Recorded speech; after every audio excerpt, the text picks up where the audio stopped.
اس منظر کا مشاہدہ کیا کہ ہندوستان آزاد ہوا، پاکستان مارد وجود میں آیا اور تاج برطانیہ کو شکست ہوئی اور برطانیہ کو یہاں سے نکلنا پڑا۔ تحریکیں مد و جزر کا شکار ہو جاتی ہیں،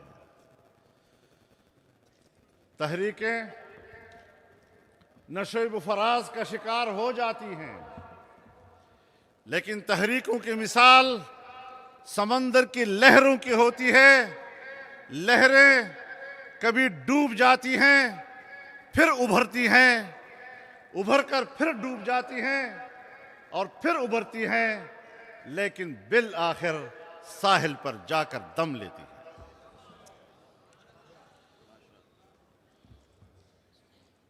قیام پاکستان کے بعد، سن 1953 کی قربانیوں کے بعد حوصلے نہیں ٹوٹے، موقف تبدیل نہیں ہوا۔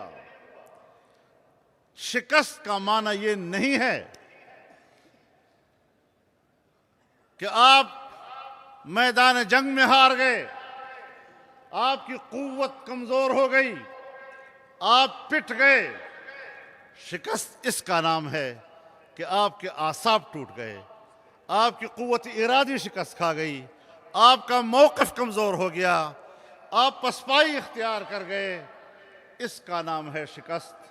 الحمدللہ فدایان ختم نبوت نے سن 53 میں قربانیاں تو دے دیں، بظاہر معلوم ہوا کہ شکست کھا لی، لیکن بالآخر وہ لہریں منزل پہ جا کے پہنچی۔ اور میرے دوستو، ہوشیار تو ضرور رہنا چاہیے، ہمیں ہر وقت بیدار رہنا چاہیے، لیکن دنیا کو یہ پیغام بھی آج کی اجلاس سے ہم دے دیں کہ خاطر جمع رکھو، تم کبھی بھی پاکستان کی سرزمین پر قادیانیوں کی غیر مسلم حیثیت کو ختم نہیں کر سکو گے۔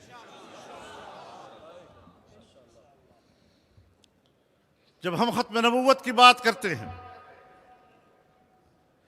تو اس کا صاف معنی یہی ہے،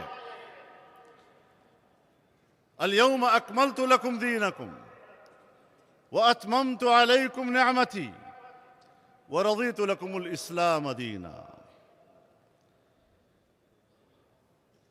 ختم نبوت کا معنی ہی یہ ہے کہ اب اسلام آخری دین ہے اور قیامت تک اسی نظام نے چلنا ہے۔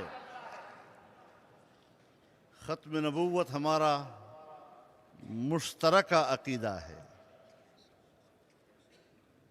اسلام ہمارا مشترک نہیں ہے۔ یہ سوچ کب پیدا ہوگی؟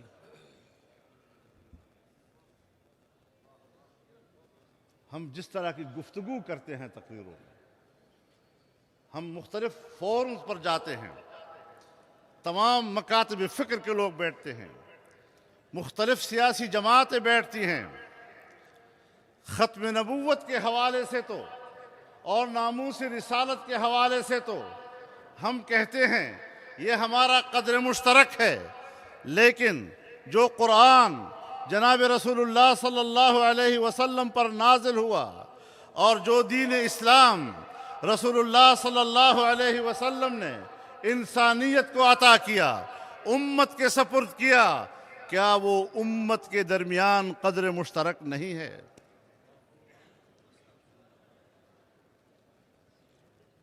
ہم نے آپس کی تفرقہ بندیوں کے نظر کر دیا اس کو۔ ہماری ترجیحات کیا ہیں یہ واضح کرنا ہوگا۔ ہم نے ہمیشہ یہی رونا رونا ہوتا ہے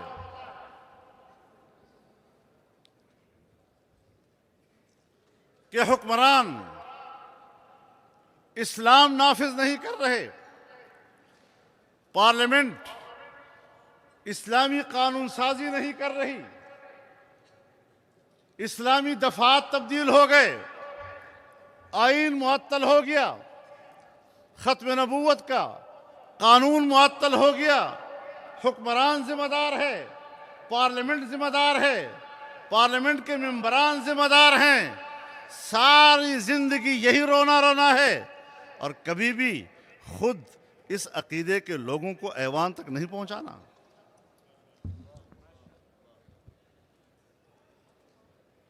ایک صحافی نے مجھ سے پوچھا کہ آپ مسلم لیگ کے اتحادی ہیں،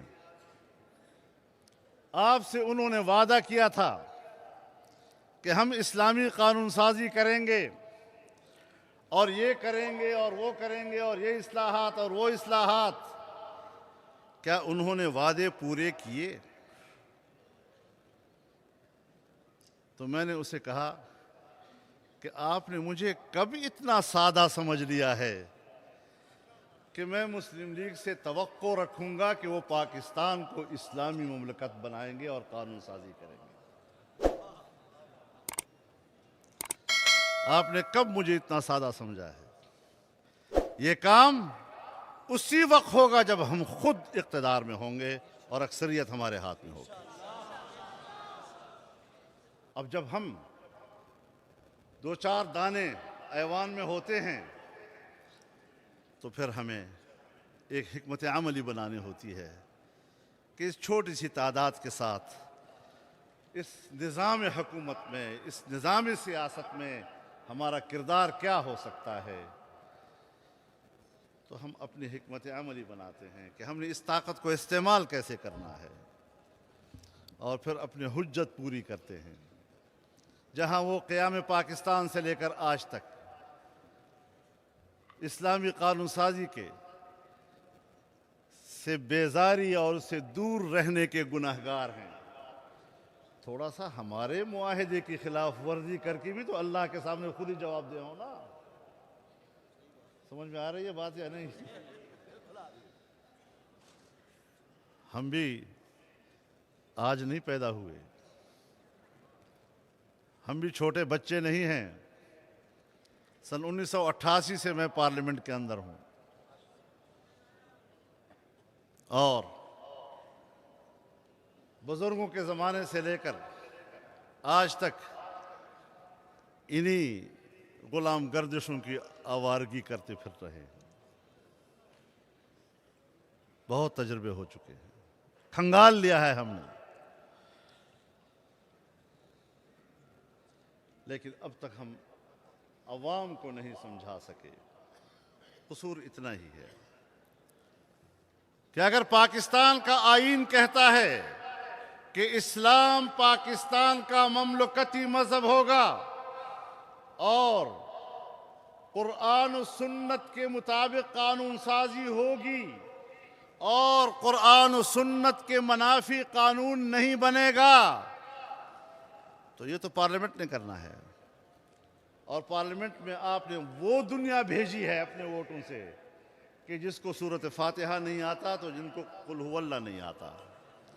ان سے توقع آپ رکھیں گے کہ وہ قرآن و سنت کے مطابق قانون سازی کریں گے؟